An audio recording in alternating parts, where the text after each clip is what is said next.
completed the first concept, that is ABC method of costing. Today we'll be moving on to a new concept called as target costing. Now, as the picture and the concept name itself suggests, we are going to focus on the cost of production or the cost of manufacturing a product. Now let's see, here are the three components: target cost, target profit, target price. These are the three main components that we're going to, this topic is going to revolve around. Now let's see where it originated. As we know, target costing originated in the year 1960 in the country Japan. Okay, I want you to remember the country and the year, in the year 1960. Now how was it introduced?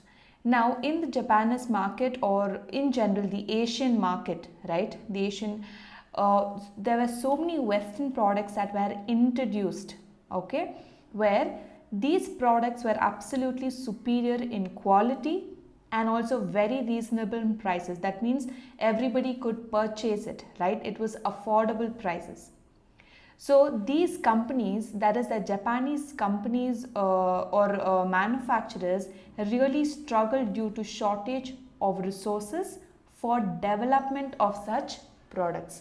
So their companies or their products were not able to sell in the market, or they were not able to have a good market share because they had shortage of resources. So they began to think, what is that we lack in our businesses or companies that we are not able to sell our products in the market, right? We need to improve the in quality, in cost, in productivity. So companies in Japan started started to think about how can we target, or how can we come back with the products that is competitive with the Western products. And so the companies in Japan formed a cross-functional team. Now before you understand what's a cross-functional team, you need to understand what's a functional team. Now every company, every institution will have different functions to perform. As you see in the screen, there are system analysts, there are developers, there are testers, there are content writers, etc. Right? As we commonly understand, purchase department, sales department, R&D. Likewise, there are certain functional activities to be done in the company. So in order to meet this challenge, right, Japanese companies actually arranged a cross-functional team. That means functional is individual function you will perform. Over here, cross-function that you see on the right side of the screen, right, they are representatives of various functions, right? We have three people from the developers, one from the system analyst, and one from the testers team. So we have a combination of qualities of functions, or I would say as technicians, to find out how can a product be, our product compete with the Western products in cost, quality and productivity. So that's how, when they discussed the cross-functional team, when they actually worked out on what can be done to improvise our products, they then, out of that discussion, originated the concept of target costing, right? So it is the result of a cross-functional team's research or a study that today we have the concept of target costing.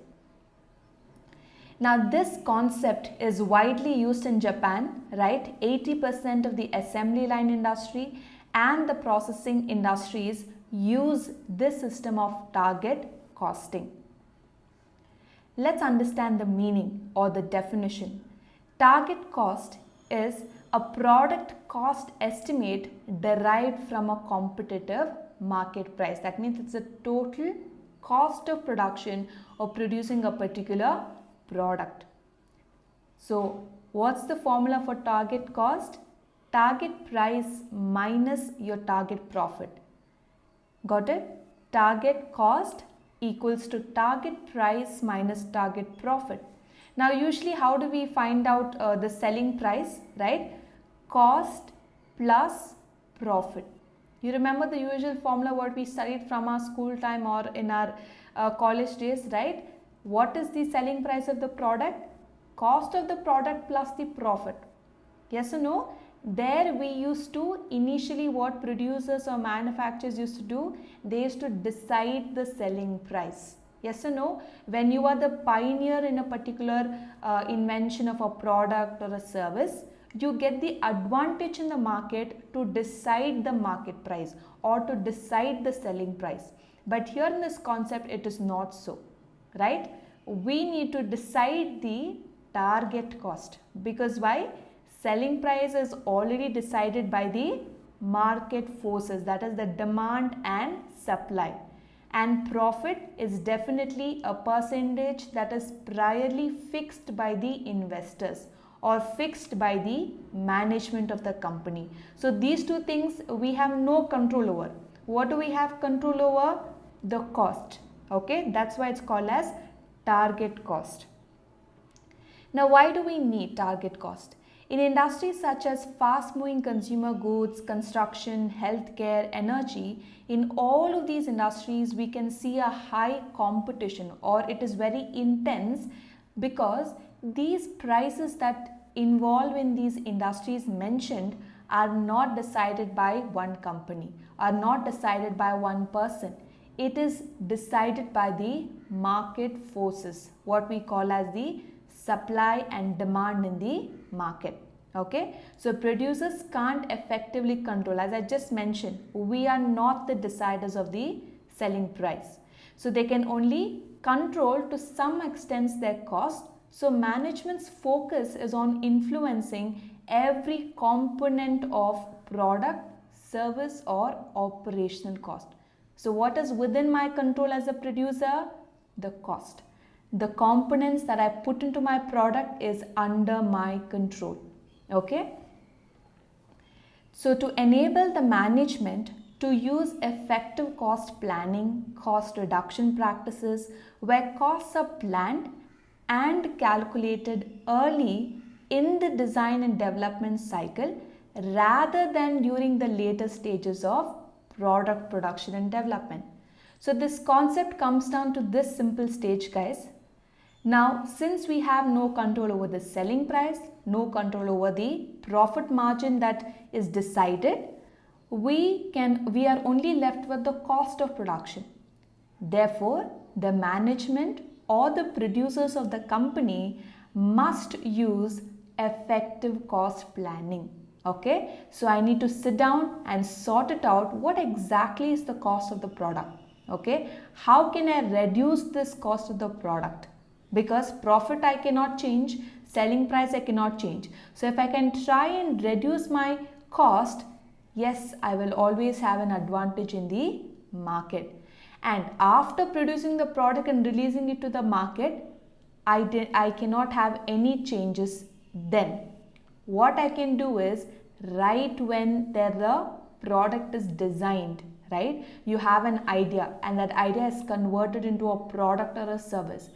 That stage one where you're designing the product, where you're developing the product, right there you need to try and reduce the cost incurred.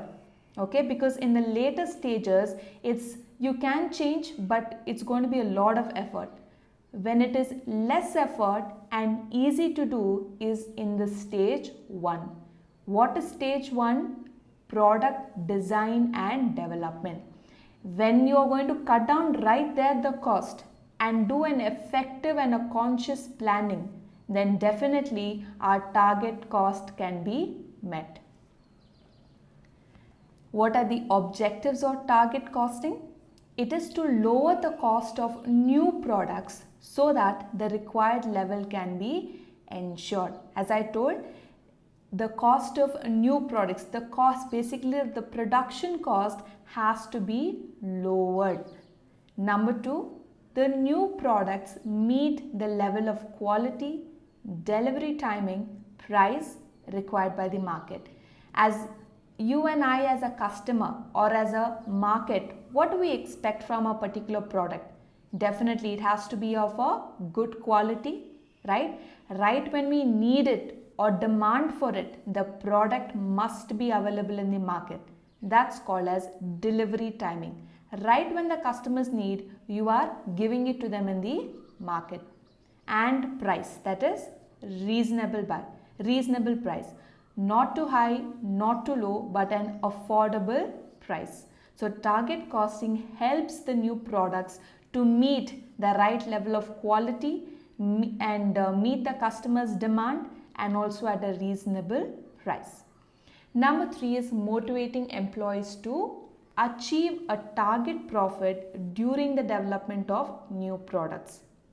So here we are focusing on employees, because how does the cost of production incur? One of the major cost over here is labor cost. Yes or no? Labor cost. I am trying to involve here the maximum amount of employees involvement here, so that employee understands why we need to reduce the cost. Why is it important, right? We need to make them understand and motivate them. That way, when you simply just take an example, if I give you certain rules and ask you to work accordingly, it might not be so effective. But if the same task I give it to you by explaining the importance of it, right, or the cause of it or the results of it, you will be able to work more efficiently. Same thing applies to employees.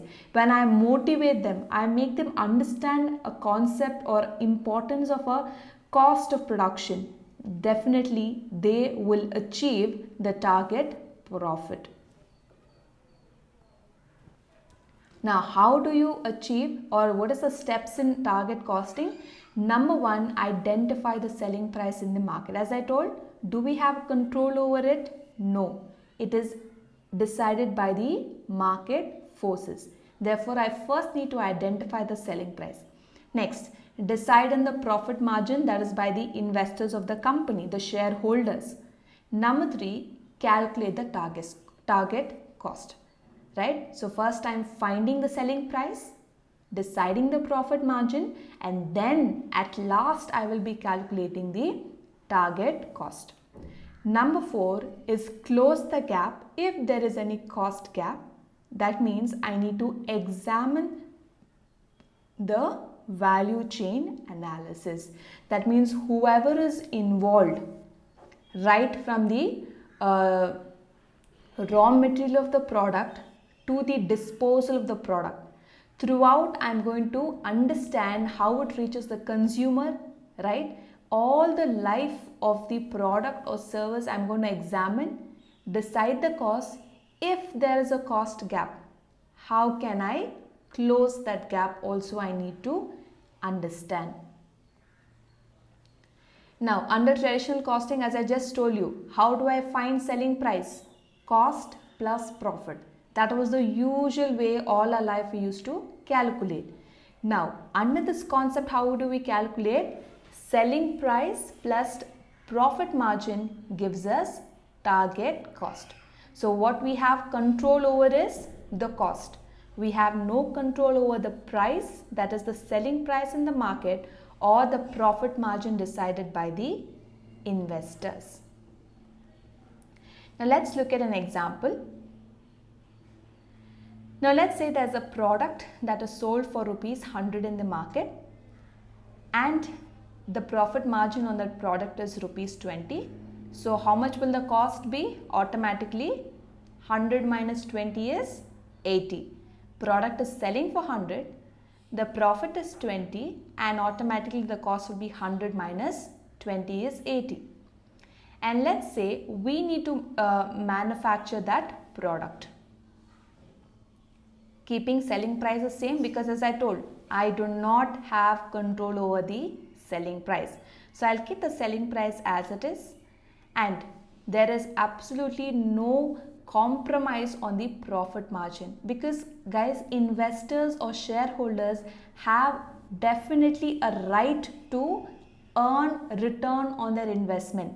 So I cannot tell lower your percentage of return. No, they have all the rights. So even profit margin I have no control. So it is decided already. But then my cost of production, say, okay, if I am going to produce, the cost of production comes up to rupees 90. Okay, what you see on the left side is generally what is occurring in the market.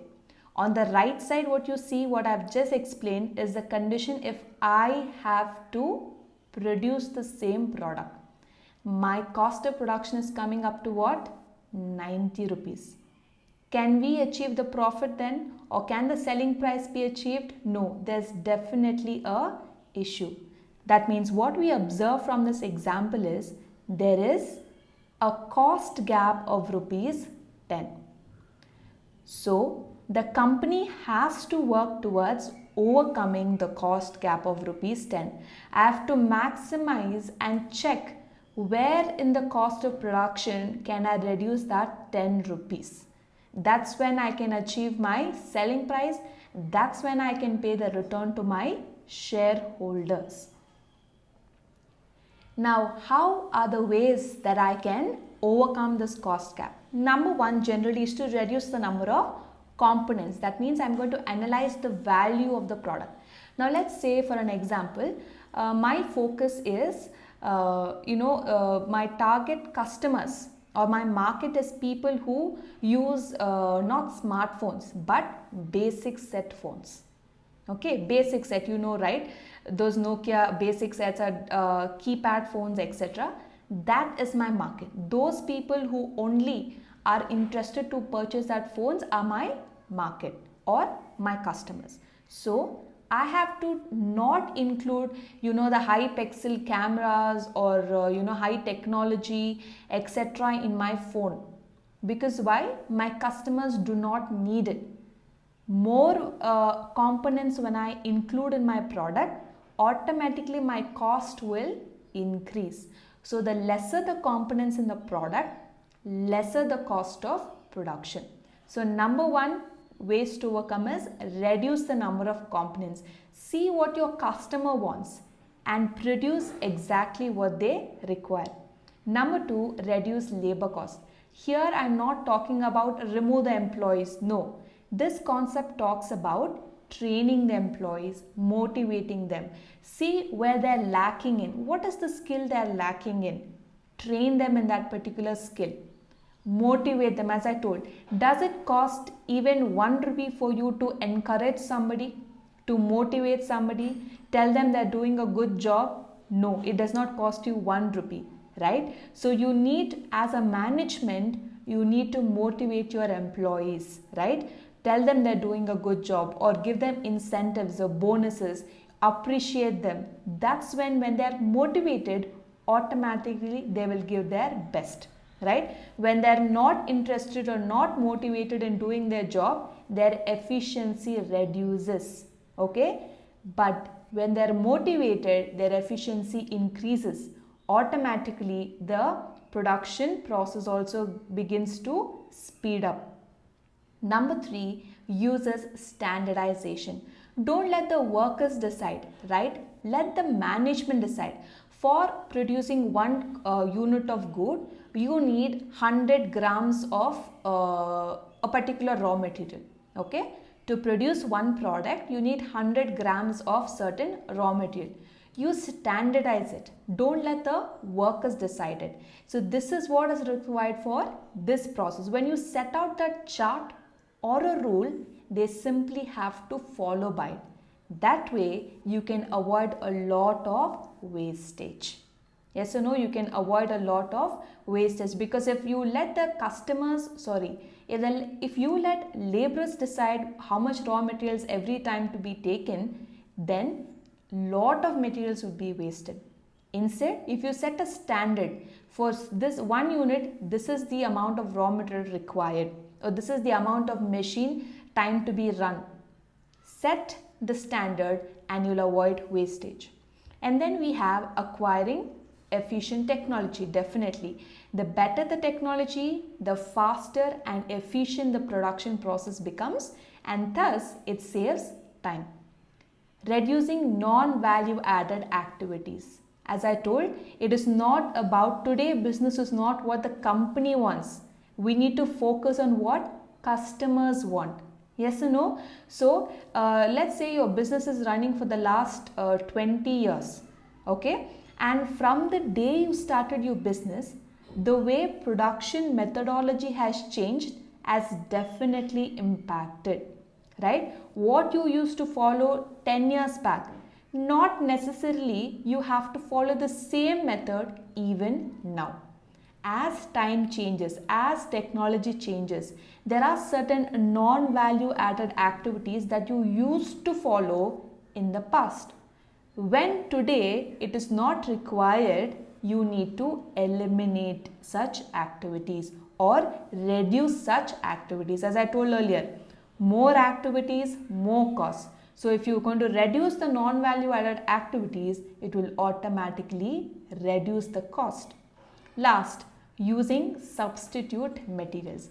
If there is a raw material X and Y, two raw materials that is applicable for your production. Product X is very costly, but now product Y has the same quality but is a little bit economically priced. Of course, which would you choose? Product Y, right? So there is nothing wrong in using substitute raw materials as long as it gives good quality or it does not affect the final quality of the product or service. So what are the major features of target costing? Number one, it's a price-led costing. As I told, earlier businesses, they complete the process of production, fix a profit margin and then decide selling price. No, now it is opposite, right? First, I'm going to identify what's the selling price in the market and then decide my cost.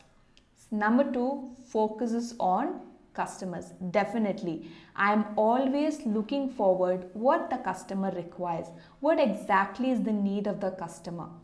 Third, cross-functional involvement. It's not just one particular department. As we studied the origin of target costing, we saw that it was a result of a cross-functional team. Yes or no? So there we are going to identify that every department in the company is involved in the target costing. Value chain analysis. That means from the raw material supplier to the distributor, I am going to analyze what would be the total cost, right? How is the product going to be packed or distributed? How is the packaging, color, everything. I'm going to check the entire value analysis over there. Is it adding value to the product? Keep it. If not, eliminate it. Number 5 considers the product life cycle. As I told, from the raw material to the disposal, I'm going to check what exactly would that product or the service cost. Okay, these are the 5 different features of target costing. Price-led, focuses on customer, cross-functional involvement, value chain analysis and considers product life cycle.